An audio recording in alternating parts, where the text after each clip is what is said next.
No one noticed anything strange at first. The sun rose as it always had, slowly, cautiously, spilling pale light over the rooftops of the town. Church bells rang, shops opened. Children walked the same narrow streets their parents had walked for generations. And then it began to fade, not set, not hide behind clouds, fade. Witnesses later struggled to describe it. Some said the light dimmed like a candle starved of air. Others claimed the sky turned a sickly gray, as if the world itself were losing color. By midday, the sun was gone, not eclipsed, not storm-covered. Gone. Panic spread unevenly. Some people prayed, others laughed nervously, convinced it was a strange weather event. A few tried to leave town only to return hours later, confused, claiming the roads no longer felt right, as if distance itself had changed. By nightfall, the darkness deepened, not the familiar darkness of evening, but something heavier, thicker. Lanterns burned weakly, fires gave little warmth, shadows behaved strangely, stretching where they shouldn't, shrinking where they should have grown. Animals reacted first. Dogs refused to step outside. Horses screamed and broke free from their stables. Birds vanished completely, abandoning the skies as if warned by something humans could not sense. By the third day, crops began to die. By the fifth, people stopped keeping track of time. The town records those that survived contain a chilling line written by a local clerk. The sun has not returned. We are unsure if it ever will. Messengers were sent to neighboring regions. None came back. Smoke signals were attempted. Fires lit on hills. Bells rang continuously for help. No response. It was as if the world beyond the town had ceased to acknowledge its existence. Weeks passed. Food spoiled. Wells grew cold and foul. Faces became pale, hollow. Hope turned into routine to spare the most dangerous kind. Then came the decision. If the sun would not return, the people would leave. An organized evacuation was planned. Families packed what little they could carry. The town gates opened at dawn, though dawn was now only a concept, not a sight. They stepped into the darkness, and most were never seen again. Centuries later, historians would argue about what happened to this place. Some blamed volcanic ash. Others suggested atmospheric collapse, rare weather phenomena, or mass hysteria. But none of those explanations answer one question found scribbled on the final page of the town's chronicle. Why does the darkness stop at the border? And why does it wait for us to return? The town's name was later erased from maps, its location disputed, its fate unresolved. But its legend survived, a place that did not fall, did not burn, did not flood. It simply lost the sun. When the sun failed to return, the town did what any rational place would do. It reached outward. Letters were written in careful, formal language, requesting assistance. Messengers were sent along trade routes that had existed for centuries. Church authorities were notified. Regional administrators were named, sealed, and appealed to. None replied. At first, the townspeople assumed delay, storms, war, bureaucracy. But as weeks turned into months, a more disturbing pattern emerged. Neighboring villages continued their lives as if nothing were wrong. Traders who once passed through the town's market no longer arrived. Pilgrims stopped appearing on the roads. Even the occasional wandering shepherd common in earlier years vanished. It wasn't that the outside world was gone. It was that the outside world was looking past them. One surviving letter, found decades later in a monastery archive, contains a line so unsettling it was dismissed as metaphor. We wave from the road, but they do not wave back. They walk beside our walls and do not see them. According to oral accounts, travelers could be heard at night. Footsteps. Voices. the creak of carts. But when townspeople rushed to the gates, no one was there. The sounds passed through and interrupted, as if the town were no longer fully part of the same place. Officials from the region eventually arrived or claimed to. Their written report describes the town as abandoned prior to inspection, despite records showing full population at the time. That contradiction was never corrected. Instead, the report was filed, stamped, and forgotten. Maps printed after that year showed a forest where the town once stood. Roads curved around it unnaturally, as though avoiding something invisible. Even tax records quietly removed the town's name. No rebellion, no disaster declaration, no explanation, just omission. Inside the town, reality grew unstable.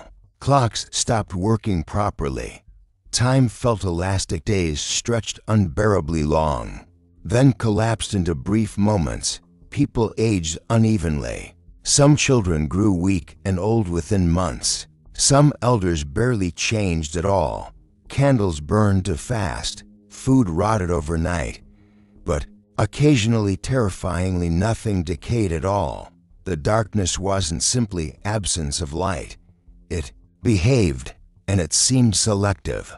The most disturbing testimony comes from a priest who wrote, "We are not punished. We are being ignored." That realization broke more people than hunger ever did, because punishment implies judgment. Being ignored implies irrelevance. The town still existed, but it no longer mattered. And when a place no longer matters to the world, something else is free to take notice. Something closer, something waiting in the dark. At some point, the people of the town realized the darkness was no longer passive. It listened. Names began to vanish first. Not the people, their names. Children woke unable to remember their own. Mothers forgot what they had called their sons. Gravestones, once carved carefully in stone, became smooth and blank, as if the letters had never existed. A school teacher wrote in her journal, "I can teach them numbers. I cannot teach them who they are." The darkness did not arrive suddenly. It crept inward. Houses at the edge of town became colder, quieter. Those who slept there reported dreams of being watched not by something visible, but by something that knew them intimately, knew their thoughts, their fears, their regrets. People began hearing their names spoken softly from empty rooms, always correctly, always in familiar voices. When answered, the voice never replied. Those who followed it were sometimes found hours later, standing still, eyes open, mouths moving without sound. Others were not found at all. The church was the first place to change. Candles refused to stay lit near the altar. Prayers felt unfinished, as though something interrupted them before they reached their destination. Confessions grew shorter not because sins disappeared, but because people forgot how to describe them. Identity itself was dissolving. One council member proposed a theory so frightening it was nearly rejected outright. The darkness was not consuming the town. It was cataloging it, observing routines, learning voices, memorizing behavior, like something preparing to replace what it studied. Soon after, people began seeing figures in the street, shapes resembling neighbors who had already disappeared. They moved incorrectly. Their steps were slightly off.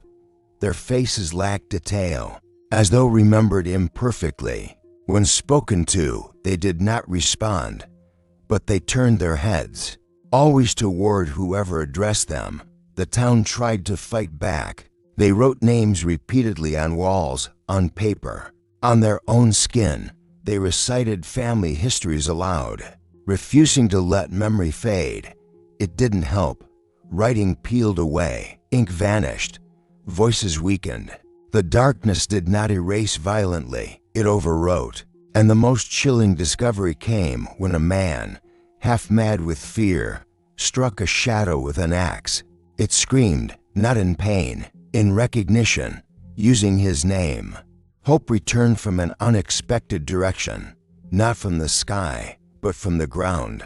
A group of hunters, following old livestock paths, discovered something impossible, a boundary where darkness weakened, not ended but thinned, just beyond it. Faint daylight existed, not bright, not warm, but real. Grass held color, frost melted, shadows behaved normally. They called it the line. It wasn't marked by walls or signs. It ran irregularly through fields and forest, shifting slightly from day to day.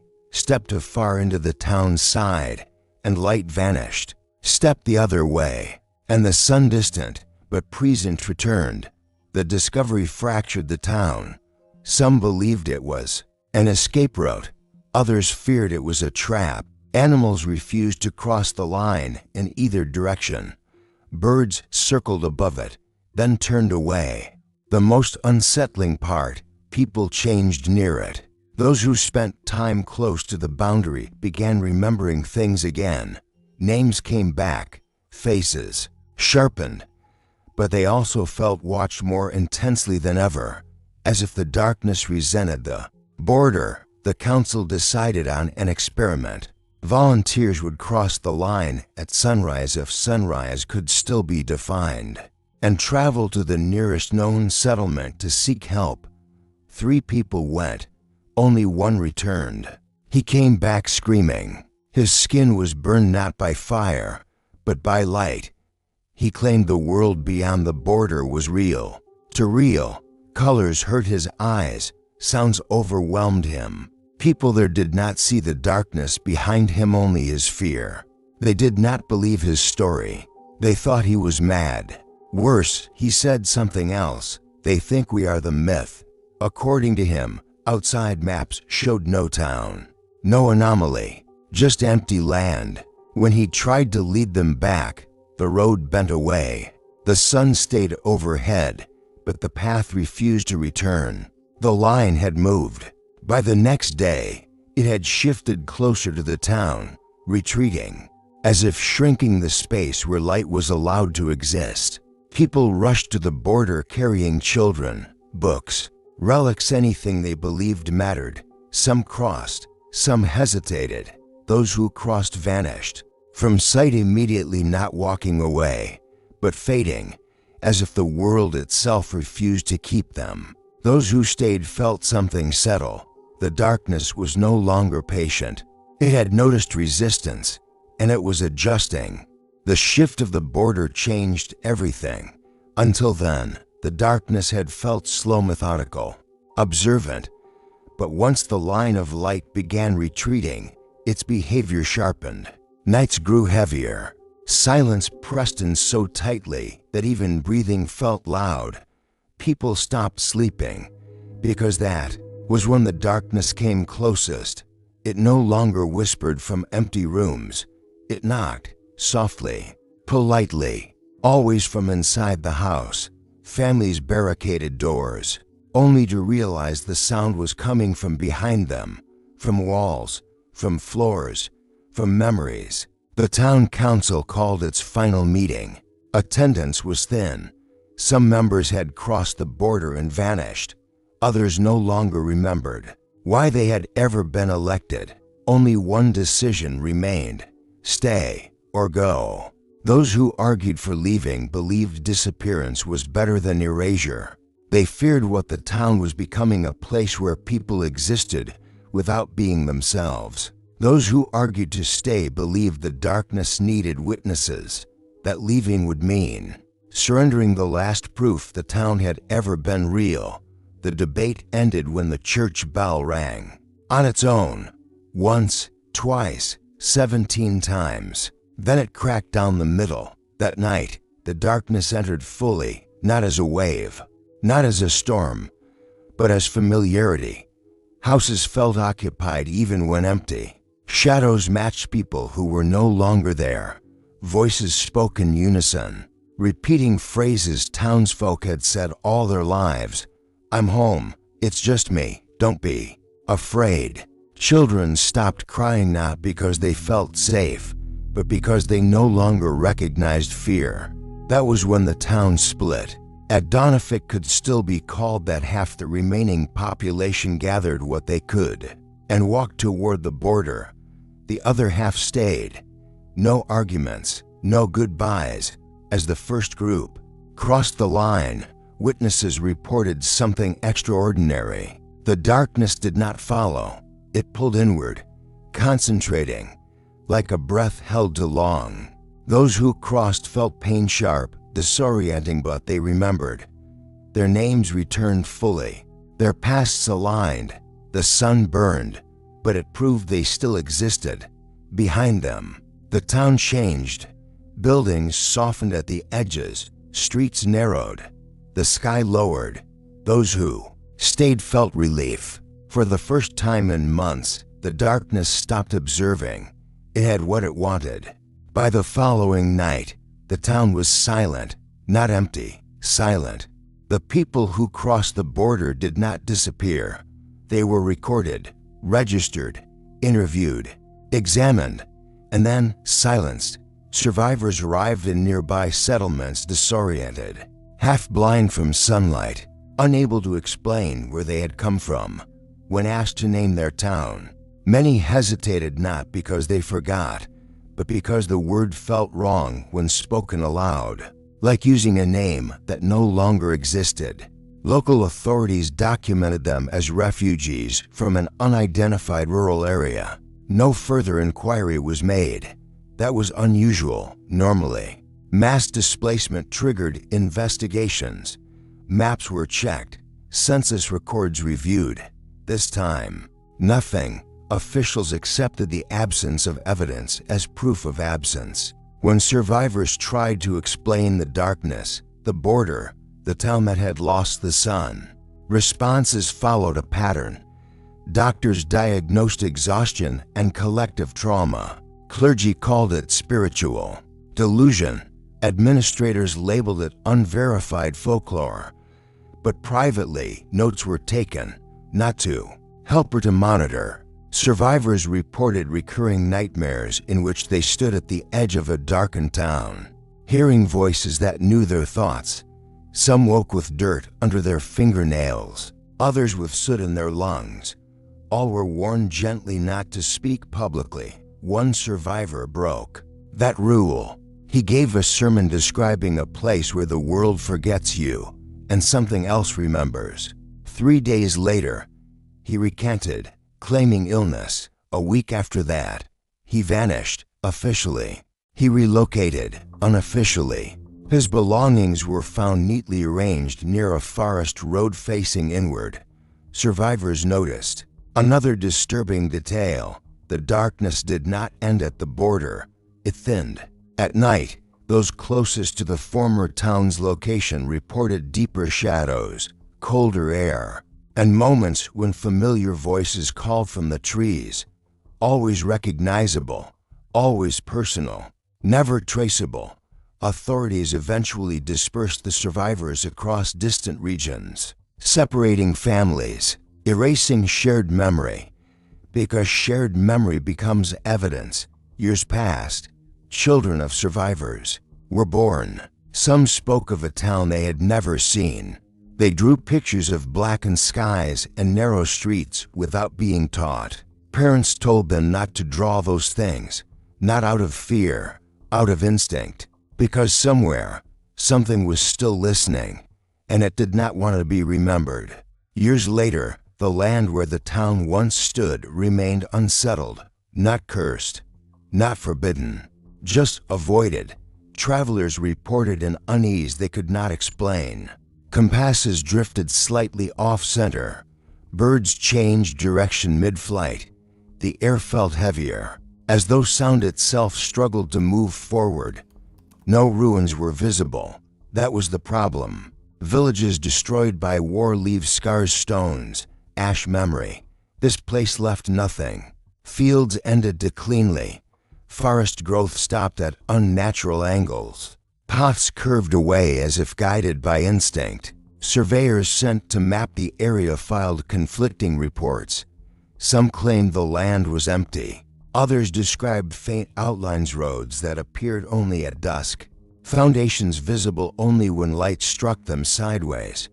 Every report was archived.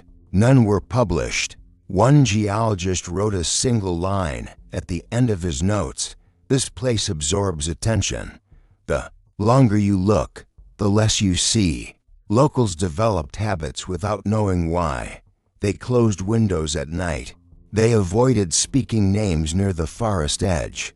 Children were taught not to answer voices calling from beyond the fields, even if the voice sounded like family, especially then. Occasionally, someone would vanish, not dramatically, not violently. They simply failed to arrive. A farmer taking a shortcut, a traveler walking at dusk, a child chasing a sound. Search parties found nothing, no tracks, no signs of struggle, just silence thicker than normal. The most unsettling accounts came from those who camped nearby. They described dreams in which streets formed beneath their feet, houses appeared where tents had been pitched, and in the distance, a sky without stars pressed low, familiar and suffocating. Some woke convinced they had lived there once, that they had left something behind. Historians who later tried to research the town encountered resistance, not official refusal, but absence.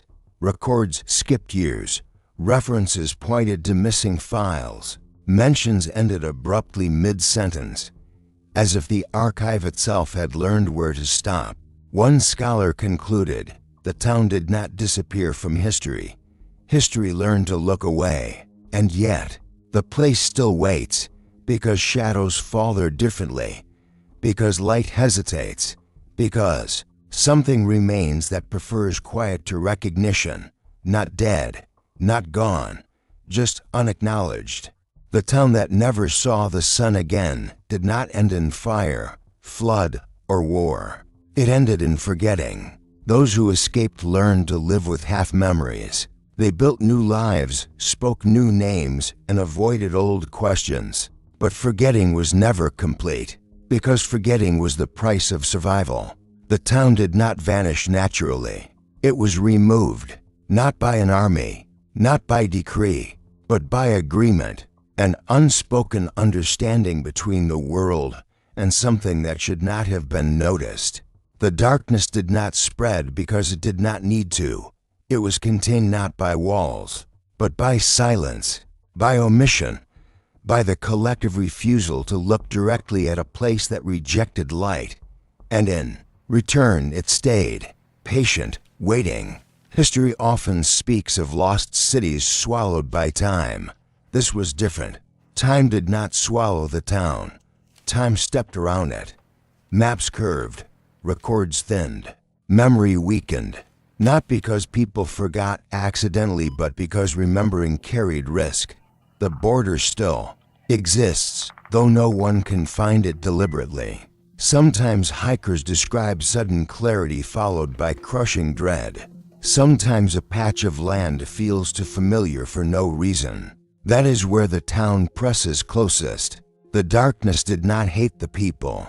It studied them, learned them, and when half left, it kept the half that stayed not as prisoners, but as anchors. Something must remain for a place to exist. The town remains, without sunlight, without names, without witnesses, but not without presence. If you ever walk where the world feels slightly unfinished, where sound fades too quickly and shadows linger too long, do not linger. Do not call out.